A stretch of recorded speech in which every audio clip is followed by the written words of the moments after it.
I'm sure by now you've all heard of the upcoming raid on Area 51.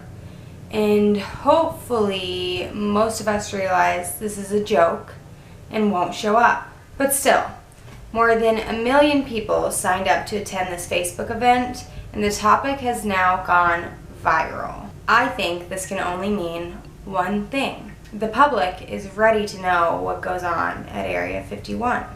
I've spent the last week or so watching documentaries and scouring the internet for information on Area 51, and I am definitely so excited to share what I've learned with you.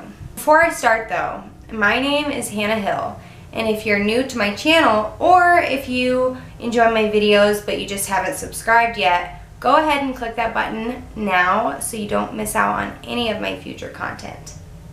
With that being said, let's dive in to the mystery that is the infamous Area 51. For those of you who aren't familiar with Area 51, it is a highly classified U.S. Air Force base in the Nevada desert that has been the center of conspiracy theories regarding alien life and technology. It was acquired by the CIA in 1955 to be used as an airfield testing site for their new and top secret U-2 aircrafts. The base sits on the edge of the Nevada test site and was chosen because of its discreet location in basically the middle of nowhere. Officially, the base is called Homey Airport, or Groom Lake, and it's named after the dry lake bed it sits next to. But the lake wasn't just dry, it was also very flat, making it the perfect runway for airplanes. This area of the desert was also completely surrounded by mountains, making it nearly impossible to see what went on inside of the base. And of course, it also came with a 23 by 25 mile area of restricted airspace. Starting in the late 1950s, there were a large number of reports of UFOs in the area near Las Vegas. These sightings were likely just the test planes, but since the public was so unaware that the base existed, they had no way to draw this conclusion. Area 51 could not be seen from the sky or the ground, meaning it remained almost completely a secret until 1989, when one man changed all of that. This was the year that the now infamous Bob Lazar went on his local news station anonymously and told the world about Area 51's existence. Using the name Dennis, Bob made some extraordinary claims about what the government was hiding from the public. Lazar claimed to be a former propulsion specialist who was hired to work in Zone S4, which is the neighbor of Area 51. Apparently, during the 6-month period that Bob Lazar worked at the base, he witnessed over 9 different extraterrestrial aircrafts and was even helping to reverse engineer one. When Bob was asked why he would come out with such shocking information, he stated that he believed it was a crime to withhold this knowledge and this technology from not only the scientific community, but from the public as well. The government, however, believed it was a matter of national security, but Bob obviously disagreed.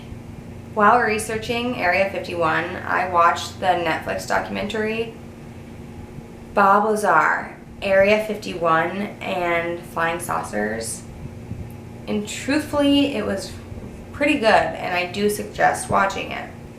In this documentary, Bob talks a lot about his role at the base and his role in reverse engineering the extraterrestrial aircrafts.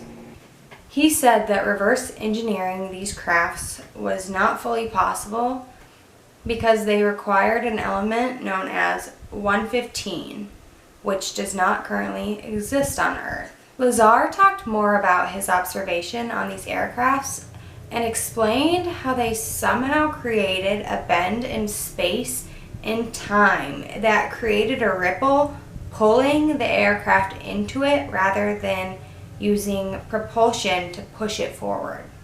He also said that these crafts have some sort of light bending technology which make them invisible to the human eye from below. If this is true, this would explain how extraterrestrials stay so inconspicuous.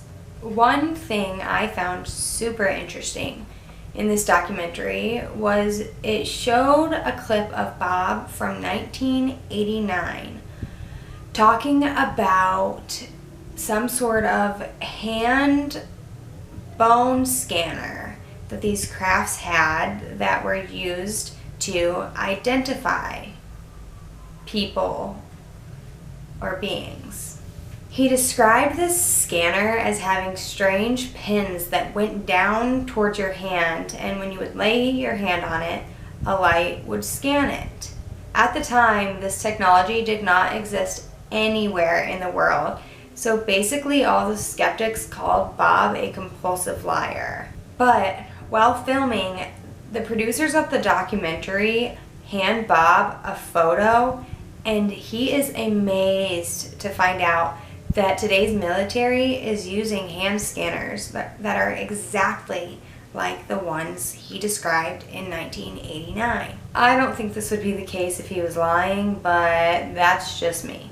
One reason it was so hard for the public to believe Bob Lazar's story was his lack of credentials. He claimed to have degrees in both physics and science, but when the schools he said he attended were contacted, they claimed to have never heard of him. The same story was told by the lab he claimed to work for, called Los Alamos. This time, however, there were both employee phone books and employee newspapers that had his name in it and that made references to him being a physicist there.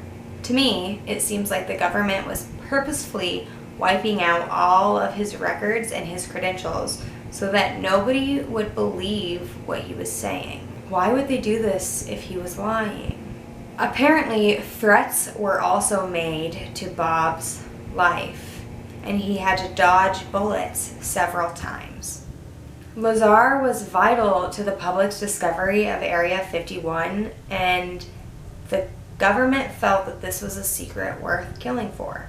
Luckily, he is still alive today, but he is still being watched. Even after the excitement about Bob Lazar calmed down, the public never forgot about Area 51.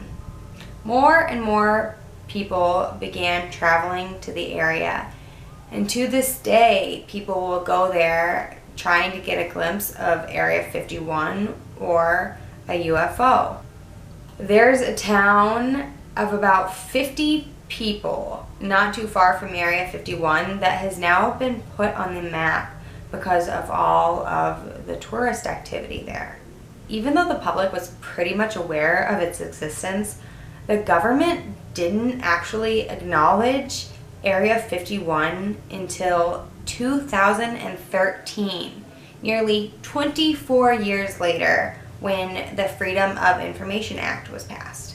But now, in 2019, the public is tired of waiting to find out what goes on at Area 51. They want to know whether or not Bob was being honest. Personally, I believe that if any technology like that did ever exist at Area 51, there's no way they're still keeping it there now, not with all of the coverage that it's gotten.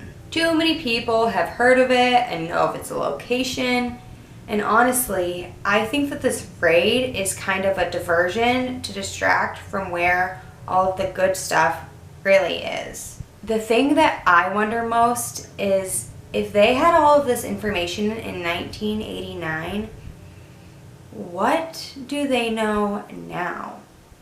I guess that's what everyone is trying to find out. I just don't think raiding the base will get us the answers we want.